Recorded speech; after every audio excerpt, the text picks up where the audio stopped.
Good afternoon, ladies and gentlemen, and good morning. Thank you for your attention, and I hope everybody is safe. Today's webinar refers to accelerating tobacco harm reduction via regulatory and economics measures. My name is Patricia Kovacevic. I'm an attorney and a regulatory expert with extensive experience in the area of nicotine, tobacco products, but also other types of regulated products such as cannabis.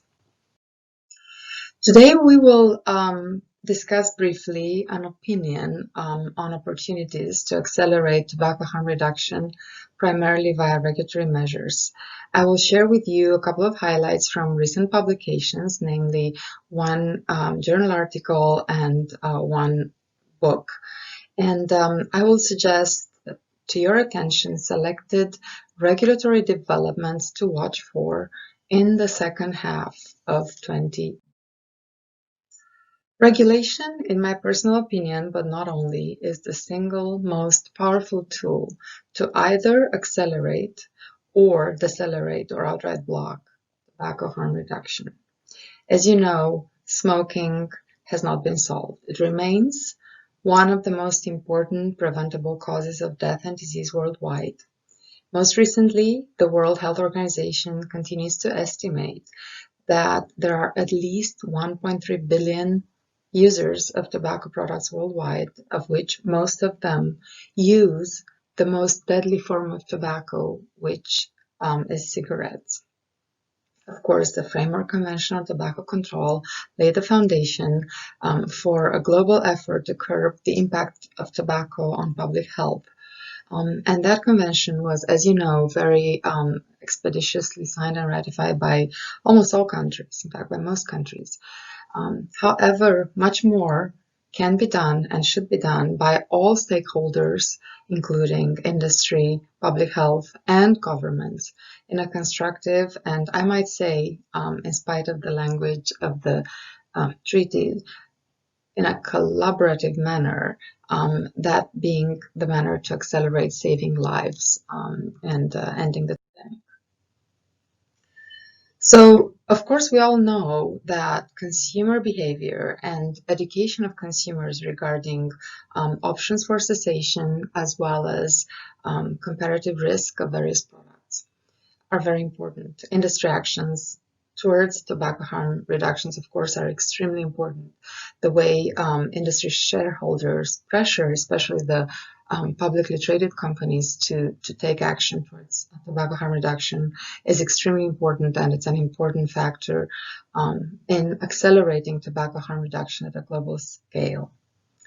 However, the single most powerful tool that can either accelerate or deter tobacco harm reduction is regulation, and that's in the hands of governments. And of course, as we know, in spite of the fact that there is a tobacco control treaty, regulation still remains a country-level undertaking. And of course, the regulation of tobacco products, of nicotine products, differs vastly among the hundreds of countries.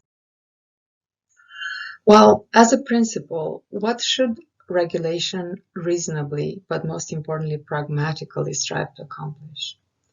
There are aspirations, of course. There is the aspiration towards a world without any kind of tobacco, and that's a goal that is very lofty, but clearly not achievable in our, in today's world, not in the near future.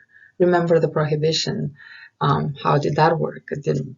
And clearly it yielded a lot of other unwanted consequences.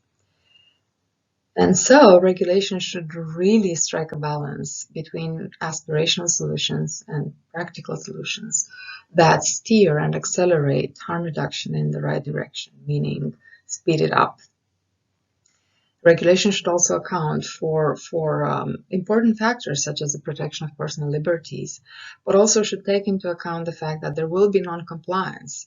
There will be a black market that does not follow the rules, and enforcement of regulation by governments is going to be imperfect. Governments do not have endless enforcement resources, nor is this sometimes a priority, although it should be. One clear option is to construct regulation proportional to the risk potential of the consumer product in question. And we do not have to look for perfect science. There is no such thing. Or for universal consensus. Again, there will be opinions. However, regulation should be based on sound scientific evidence that is also rooted in common sense and is the best evidence today. What I would like to share with you, I had the pleasure to collaborate on an article that is currently under publication with Dr. Ida Urekli and a couple of other authors. And that article's title is Government Intervention in the Market for Electronic Nicotine Delivery Systems, ENDS, the Known, the Unknown, and Challenges. Throughout this presentation, I will refer to electronic cigarettes or electronic nicotine delivery systems as ENDS for simplicity. This article discusses a specific opportunity, specific opportunities rather, differential taxation and regulatory incentives and disincentives to switch from high risk to reduced risk products. The paper describes various government measures, or I should say selected government measures.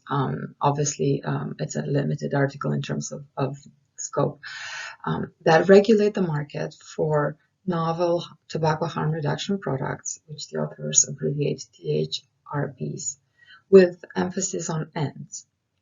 The article also evaluates the public health impact of excise taxes levied on products.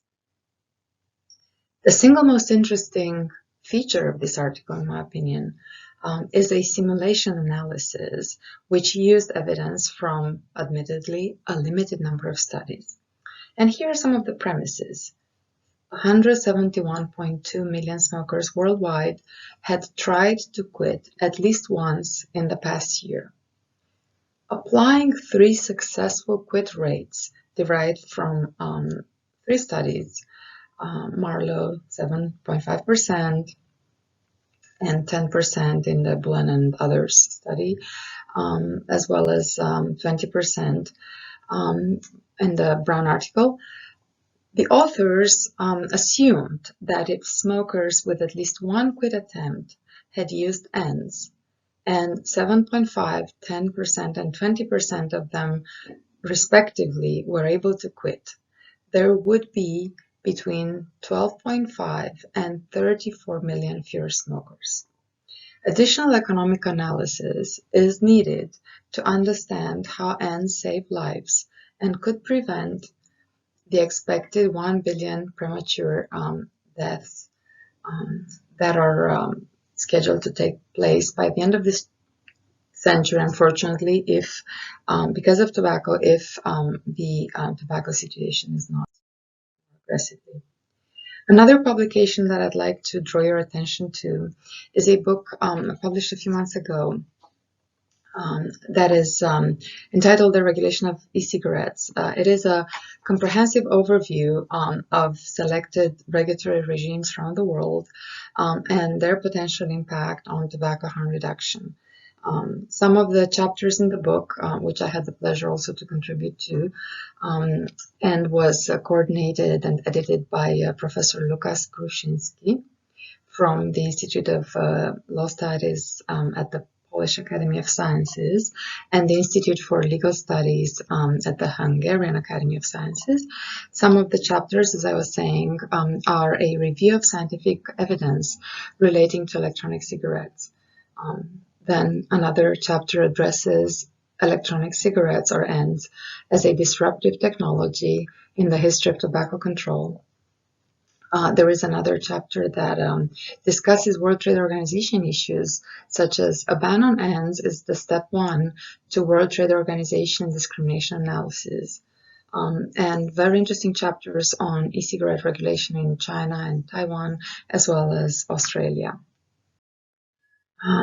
I would encourage you to read that book, but also more importantly to keep your eye on regulatory developments to watch for in the second half of 2020. And of course, if it is within your power, please contribute, please engage. Engagement, especially by the scientific community, I cannot emphasize enough how important it is to the to governments to have the right science and the right information at hand when they make regulatory decisions. So what should we be looking for? Bans, reactions, challenges, and consumer behavior consequences following the menthol cigarette ban in the EU, as well as proposed local or state level ENDS flavor bans in the US. Ban reversals. If we are to witness ENDS ban reversals, this would signal that the government start to acknowledge the impact of the science of harm reduction and differentiated risk profiles among products, which would be extremely constructive. Of course, the most important upcoming deadline for the ENDS industry in the US is the pre-market tobacco product applications deadline. We know that several large manufacturers' pre-market tobacco applications are already under review. They've been filed. I cannot speculate as to when they would hear back from the Food and Drug Administration. Of course, with the COVID situation, there has been further delays and reviews. We know the FDA is prioritizing, of course, the COVID response. Worldwide, we might see challenges to various e-cigarette bans. We may see post-COVID right to health and right to life arguments in jurisdictions that banned ENDS. And will nicotine be taken a second look at in connection with the impact on health and surrounding a viral infection? And with that, I wish to thank you. And of course, I'm welcoming any questions that you may have. As always, a pleasure, and hoping to see you all in person. Thank you. Have a great day.